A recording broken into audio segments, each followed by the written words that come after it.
Good evening, everyone. Good evening. Good to see you.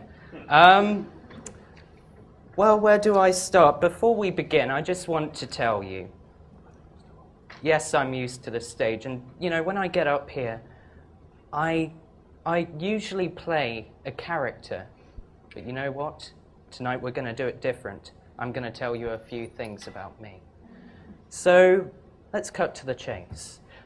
A few days ago, it was the US elections. The intense rivalry between the Republicans and the Democrats is now over for another 4 years, at least at its worst levels anyway. And everyone who's been clinging onto the candidates' every word for the past year or so can now breathe a well-awaited sigh of relief. I needed that. Politics is quite something. But that's not exactly what I'm here to talk about tonight. You've all been waiting for a night of entertainment, enlightenment, and inspiration. And this is quite simply not the time or place for a heated debate. We all know what that's like. But it is a night for me to share something with you. I am an avid reader and find reading to be one of the most natural things in the world.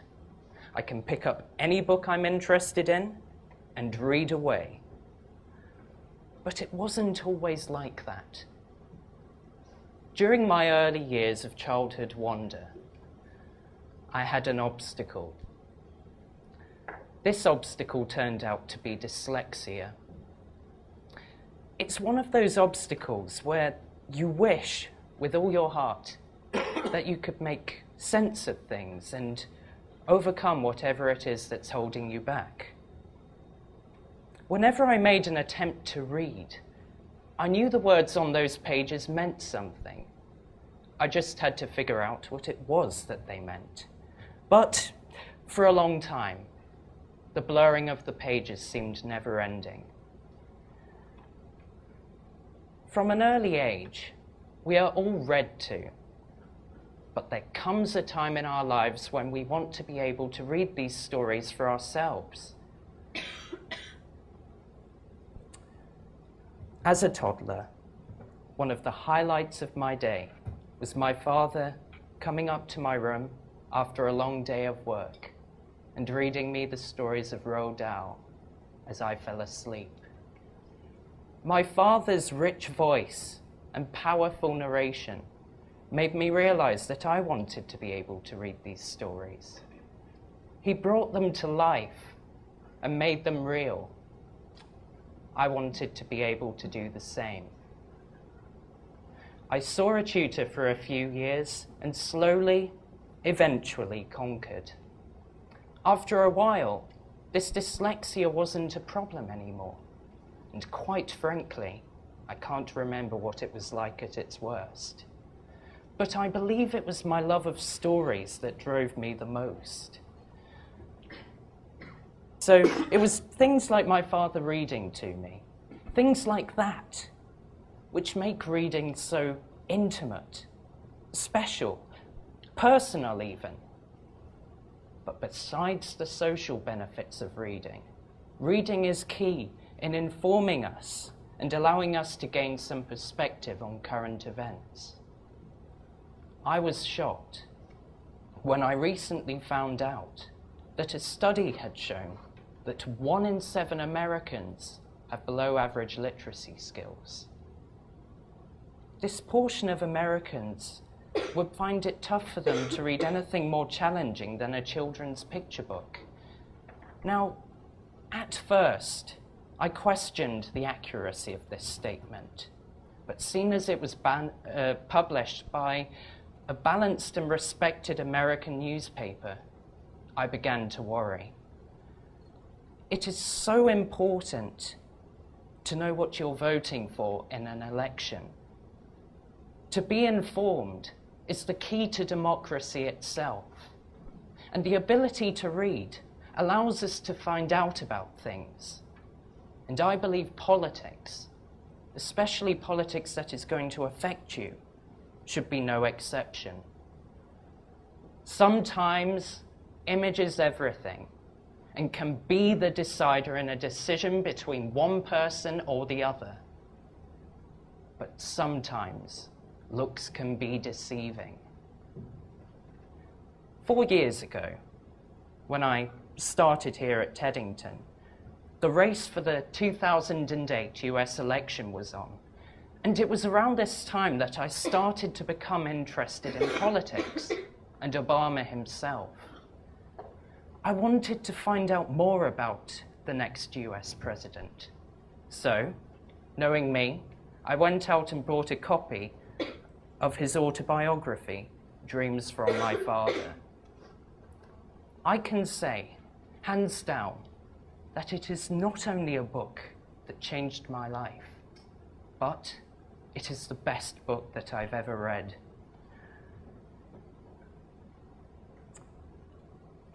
It may seem strange, as an Englishman and citizen of Britain, to be so intrigued by US politics. Personally, I don't think it's strange whatsoever. But US politics wasn't what I ended up finding. What I read was not a political manifesto, but the story of a man finding himself and his identity in a country full of divides.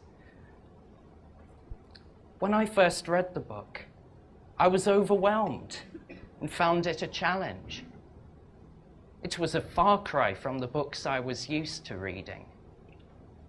So I read it again the following year, and everything clicked. It helped me to see things from a different perspective.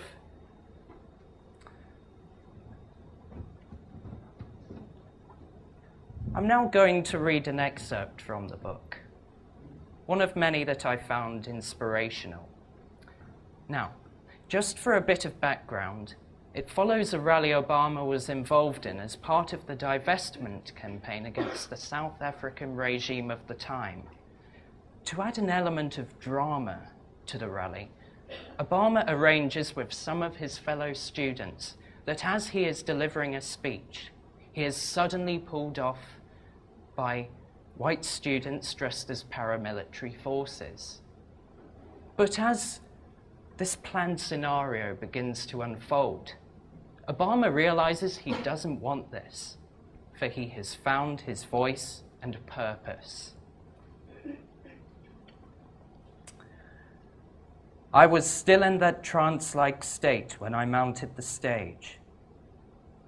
For I don't know how long, I just stood there, the sun in my eyes, the crowd of a few hundred, restless after lunch. A couple of students were throwing a frisbee on the lawn. Others were standing off to the side, ready to break off to the library at any moment. Without waiting for a cue, I stepped up to the microphone. "There's a struggle going on," I said. My voice barely carried beyond the first few rows. A few people looked up, and I waited for the crowd to quiet. "I say, there's a struggle going on." The frisbee players stopped.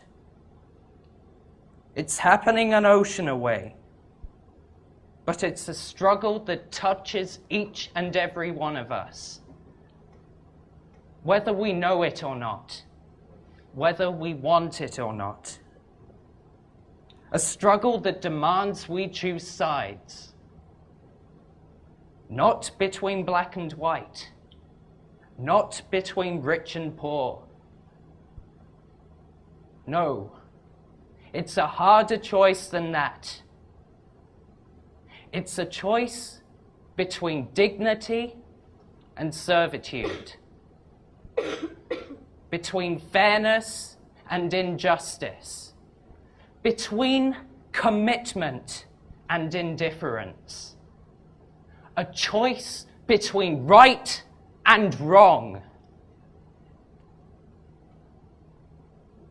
I stopped. The crowd was quiet now. watching me. Somebody started to clap. "Go on with it, Barrack," somebody else shouted. "Tell it like it is." Then the others started in, clapping, cheering.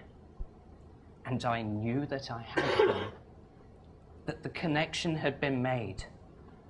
I took hold of the mic, ready to plunge on, and I felt someone's hands grabbing me from behind. It was just as we planned it. Andy and Jonathan looking grim-faced behind their dark glasses.